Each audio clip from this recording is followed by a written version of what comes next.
అమరావతిలో అంతర్జాతీయ ప్రమాణాలతో నిర్మించే స్పోర్ట్స్ సిటీ నిర్మాణానికి సహకారం అందించాలని కేంద్ర మంత్రి మన్సుఖ్ మాండవియాను మంత్రి నారా లోకేష్ కోరారు. ఢిల్లీ పర్యటనలో ఉన్న ఆయన కేంద్ర మంత్రితో భేటీ అయ్యారు.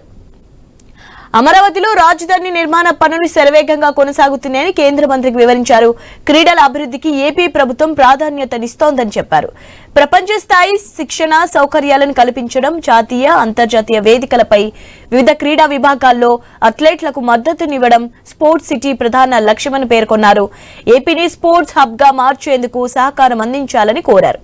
రాష్ట్రంలోని పాఠశాలలు గ్రామ స్థాయి నుంచి క్రీడల అభివృద్ధికి చైతన్యవ్వాలని విజ్ఞప్తి చేశారు. గుంటూరు సమీపాన నాగార్జున యూనివర్సిటీలో athletics, archery, weight lifting, Kakinada district sports authority grounds లో హాకీ, షూటింగ్లకు సంబంధించి సెంటర్ ఆఫ్ ఎక్సలెన్స్ లను ఏర్పాటు చేయాలన్నారు.